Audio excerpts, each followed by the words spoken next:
It has now been 10 years since Batman v Superman Dawn of Justice hit theaters. And first of all, it's pretty crazy just saying that sentence. And I wanted to take a minute here with you guys and just kind of go back through the history surrounding when this movie was first announced, the lead up to it, the initial reception, and see how well this film holds up a decade later.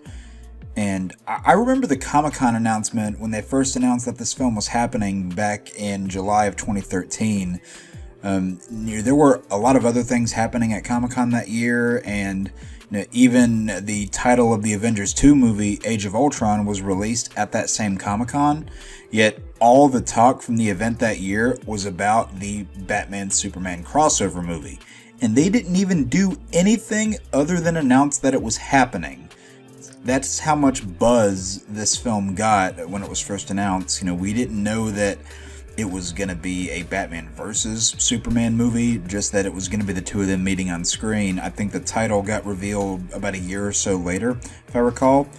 And, just the premise of having Batman and Superman meet on screen for the first time was something that, at the time we never thought we would live to see. And, we eventually got it in 2016, but the build up to it, it was definitely a ride. And through my impressions of Man of Steel back when it first came out, I haven't seen the film many times. Like, I remember seeing it when it came out, and then I thought it was a decent film. I walked away from it thinking I had a good time with it, but something just felt off. And I haven't rewatched it a lot over the last 13 years that it's been out. I think I've only rewatched it a handful of times, but I thought it was still decent, and I do want to see, a Batman interact with this Superman. And we then got the casting announcement of Ben Affleck as Batman, which spread like wildfire, with different controversial opinions left and right. And I was never somebody that hated the casting outright. I remember seeing it and thinking, really? Ben Affleck? And that was really my thoughts in a bubble. I was thinking, oh, Ben Affleck as Batman. I mean, I knew he was a great actor, so I didn't really have any doubt in his ability just to act, but I didn't know if I would be sold on him as Batman.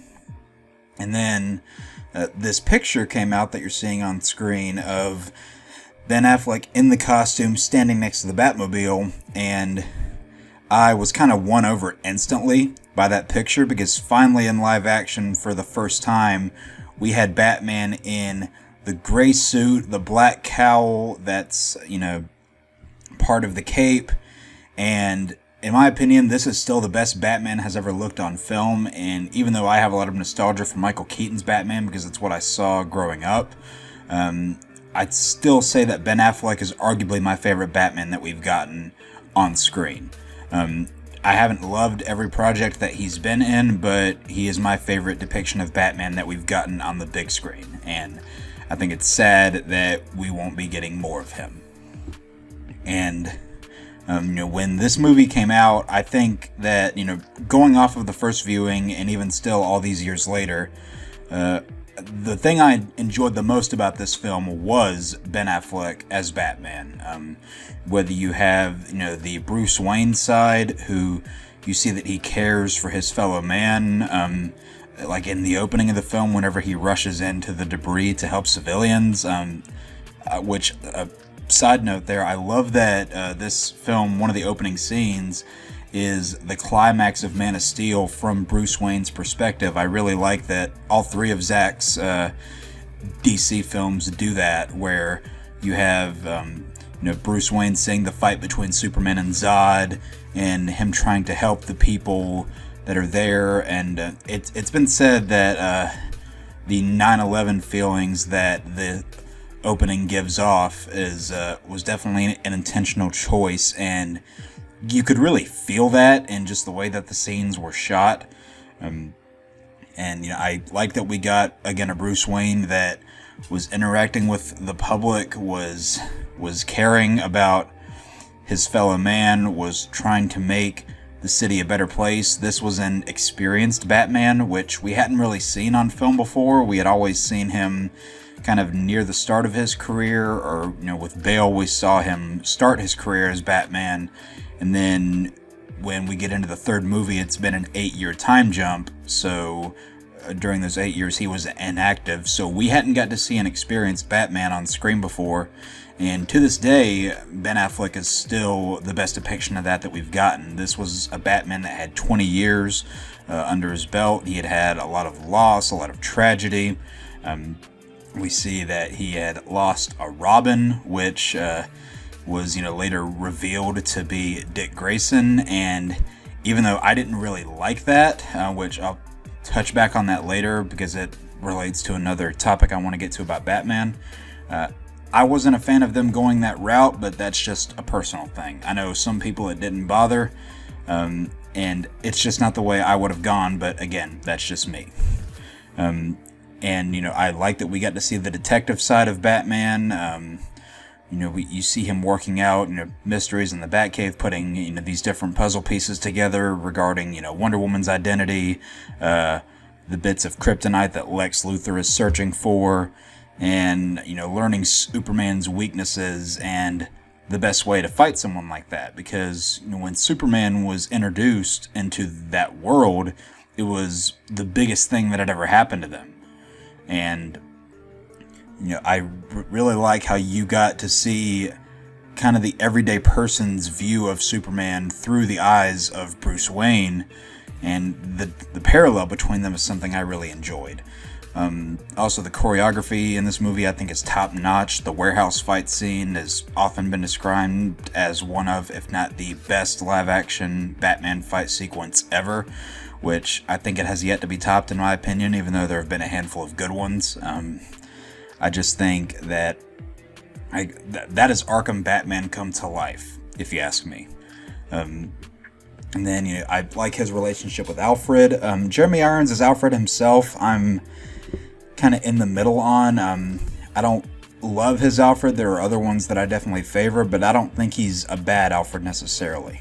I think he definitely works for Ben Affleck's Batman, and outside of this movie, you really don't get a lot of him, because he's in a few scenes in Zack Snyder's Justice League, and then one scene in The Flash, and that's really about it. But yeah, the thing that I liked the most in this movie definitely was one of the title characters. Now, in regards to the other title character, Superman, I was kind of in the middle on him for this movie. I liked the kind of stoic nature that you see Clark go into after the events of Man of Steel, because if you have the whole world kind of just looking down on you and all you want to do is help, that's something that can really mess with your mind and kind of put you in a little bit of a brooding state. So everybody that criticizes that version of Superman for looking very stoic, stone-faced, and brooding, if you had those abilities and all you were trying to do was help people with them, but it kept going wrong and the world hated you for it, I feel like we would all have that same kind of reaction. So, over the years, I think I've warmed up to that aspect of this portrayal of Superman. And then, when you get to his Clark Kent side, you didn't get to see a lot of his Clark Kent explored in this movie. But the little bits that we did have, I did enjoy, like the first interaction between him and Bruce at the fundraiser I enjoyed. And you see kind of the green nature of Clark Kent, where he's definitely lived through some trauma. Like, we know what happened to him in Man of Steel, and we know he's seen some dark corners of the world, but not compared to what Bruce Wayne has seen. And that scene between them at the fundraiser, where they're talking about what Superman could do if he wanted to, I think was a really good scene that set the perspectives of those two characters. And I definitely like Henry Cavill's Superman more with each progressing movie, but I thought he was solid in this one. I'll talk about how the movie ends for him a little bit later, but I thought he was solid in this movie. And the third member of the Trinity, Wonder Woman, was introduced in this movie, and I'd say this is arguably her best film out of the ones that she's had. I like the first Wonder Woman film a lot, and I really like her in Zack Snyder's Justice League, even though the Amazonian music that accompanies her in that movie I think is way too overused. But I really do like her in this movie. These three characters I think work well together and are definitely able to convince you of the parts that they're playing. Because, the only live-action Wonder Woman you had before this was Linda Carter, and I feel like this version of Wonder Woman really raised the character on the totem pole in a lot of the eyes of the modern audience. And, we got that first Wonder Woman movie. That second one is horrible, but we got that first one, and then she appeared in Justice League. We got a good amount of appearances from this Wonder Woman, and in this movie, even though she's not in it much, I do enjoy the scenes that she had, and her theme that she has her main Wonder Woman theme. Again, it definitely got overused later on, but I think it is still a great superhero theme.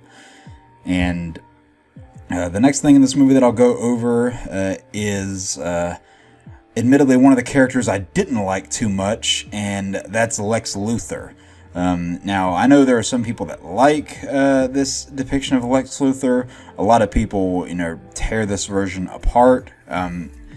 At the end of the day, this just isn't a version that's for me. I appreciate some things that they tried to do with the character, but I didn't like how, a lot of his motivation kind of just seemed to be,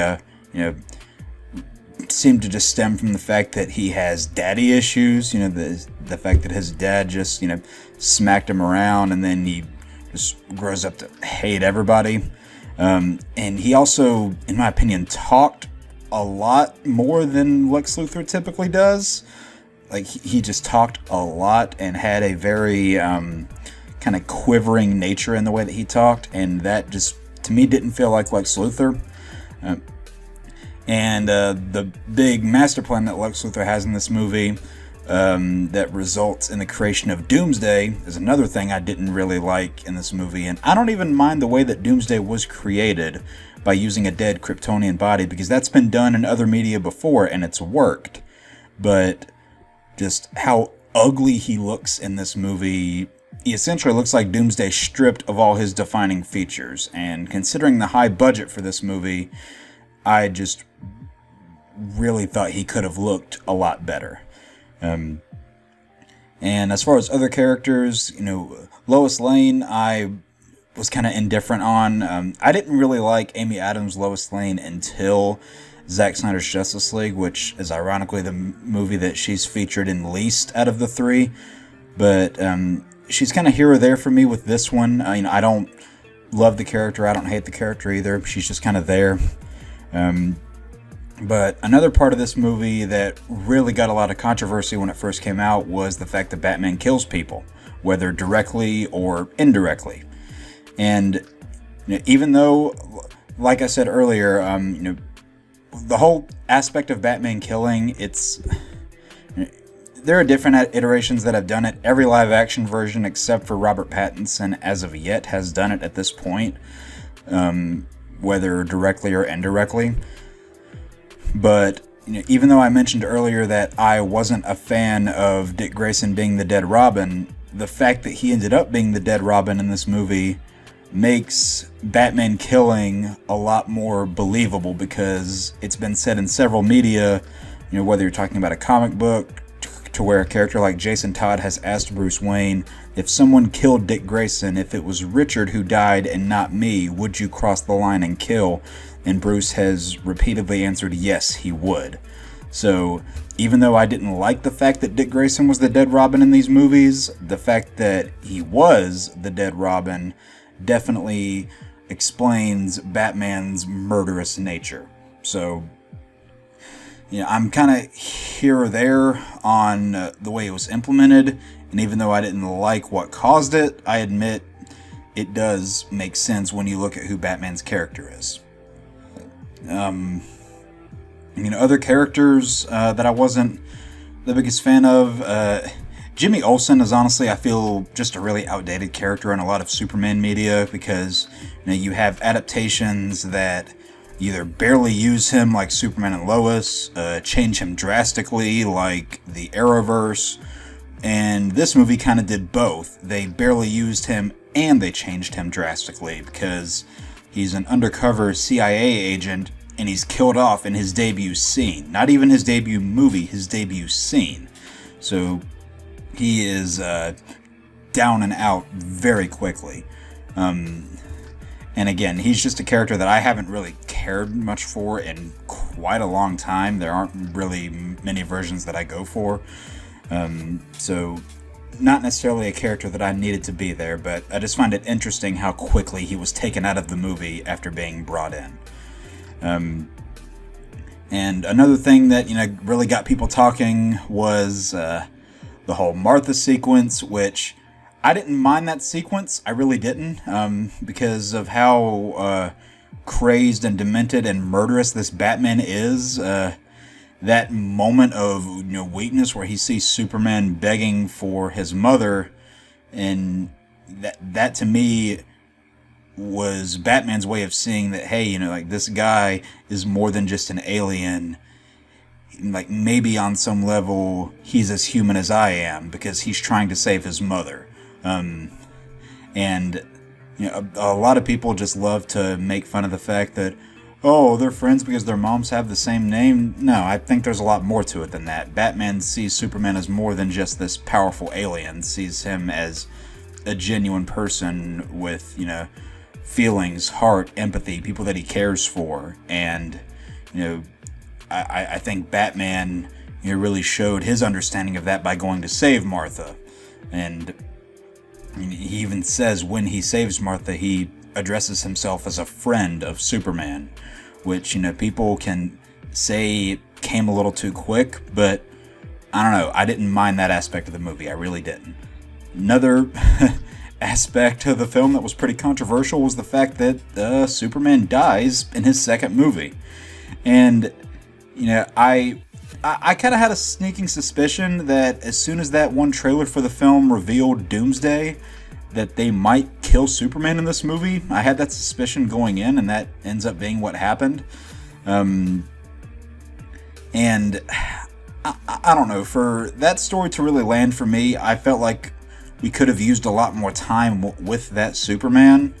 And I'm not even comparing it to, things like Iron Man and Endgame, where we had 11 years of movies with him, and then, that resulted in a great emotional death for that character. I'm not even using that comparison, but I just don't think we had gotten enough time, at least in my opinion, with this version of Superman to really feel the impact. But the part of it that I think did work was a really bold move for them to do, where Superman, he died saving a world that hated him and that feared him and was, just didn't really want anything to do with him. And that came off as very bold, but also very believable of society. Something you definitely believe could happen. And the fact that you have heroes out there who are willing to die for a world that hates them is just... It's kind of a crazy thing that there are characters in media that exist that have those traits. So, while I think the impact to the audience maybe would have been felt a little more if we had gotten more time with this Superman, I think the decision to have him die for a world that hates him definitely works with what they were doing. Again, I just think it could have used a little more time, but there are also parts about the way it was done that I do think work. And, this film overall, out of all the DCEU films that we got, I think it definitely is one of the better ones. And, if, of course, the DCEU as we know it is over now, and they're going in a new direction under James Gunn. But I still think, even now, 10 years later, I still think it's pretty crazy that this film exists. It's sad with all the corporate nonsense that happened after this film that resulted in things just imploding at Warner Brothers and plans falling apart left and right. But I'm still really happy that we got this film. It gave me, arguably my favorite depiction of Batman in live action. I really like the score for the film. I didn't originally, but it's really grown on me over the years. I love pretty much everything Batman related in this movie. Wonder Woman had a great introduction. Superman, I definitely warmed up on over the years. It's really just the villains that I didn't care much for in this movie, being Lex and Doomsday. And then as far as the Justice League teases that you get in the middle of the movie through the video footage, I didn't love that. I didn't hate that. I know a lot of people really didn't like that aspect of the movie, but I was kind of indifferent about it. But yeah, this is still a movie that I really do enjoy watching from time to time. I only go back and watch the Ultimate Edition, which I own on physical, because I actually think the theatrical version is not good, because especially in the first 20 minutes, you'll have the screen cut to black and then boom, you're in a completely different scene, and the editing was really jarring. But a lot more things are fleshed out in the 3-hour version, which is definitely the version that I would recommend people to watch out of the two. But yeah, guys, let me know in the comments below, what do you guys think of this film? Is it one that you guys still watch to this day? Is it one that you guys love? Is it one that you guys hate? Are you kind of in the middle on? What were your thoughts going into the film? Your thoughts after it? How does it hold up for you after all this time? And yeah, let me know all that down below in the comments. I'm interested to hear what you guys have to say, and if you want to see more superhero videos like this, then be sure to give this video a like, glide down to the comments and leave any thoughts that you have, share this video with your friends and family, and hit that subscribe button if you want to see more, and happy 10 years to BVS. Peace out.